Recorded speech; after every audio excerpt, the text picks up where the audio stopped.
Diyan ba tayo papasok? Opo. Okay. Malalaman natin ngayon ni hapon.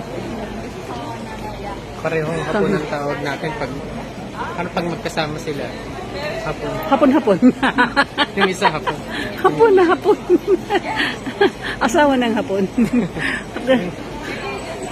Mag-asawa sila eh.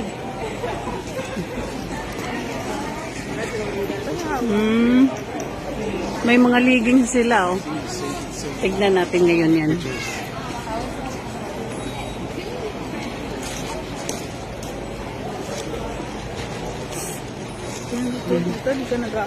Dito yung oo, kung sa Manila tayo, pag gaganito tayo, matitins ka kasi ang iniisip mo baka nadurukutan ka na. Nakapin yung Kailangan yakap mo talaga yung bag mo. Tapos mag-alanganin ka na naman kumukuha ng picture at video, baka hinablot na yung cellphone mo, di ba? Ay nako, Diyos ko, walang ano sa atin. Tiramachi. Okay guys, namin sa Tiramachi. Galing kami doon sa Tiramachi. Yeah. Ngayon, masulod na yun may aning. Yan, dyan. Pasukin namin yan. Ewan ko kung anong pangalan dyan.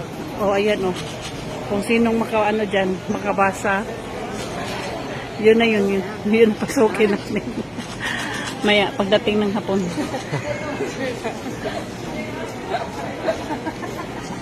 Hindi hapon na palapit ng gabi. Yung Japanese. Oo nga, no? Daming nagsusuot ng ganyan. Nakasalubong natin. Diba?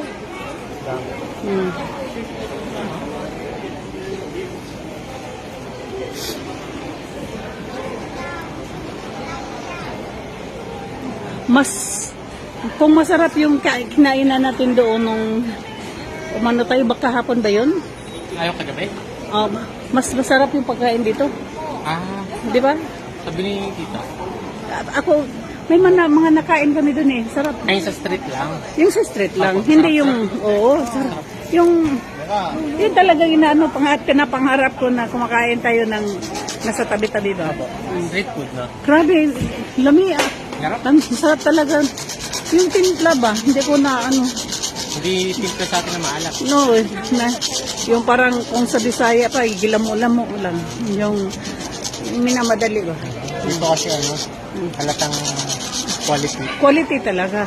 Kasi paano kabalik-balikan? Opo. Paano makilala yung tindahan mo kung magtinda ka ng nakakagulat? Opo. Nakakagulat sa presyo tapos hindi naman masarap.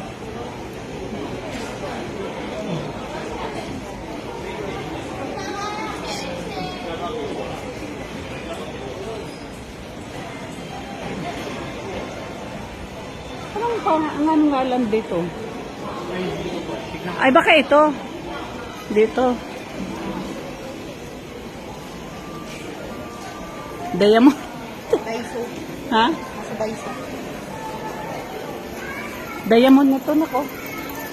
Yan o, diamond. Diamond ano? Building. Diamond building.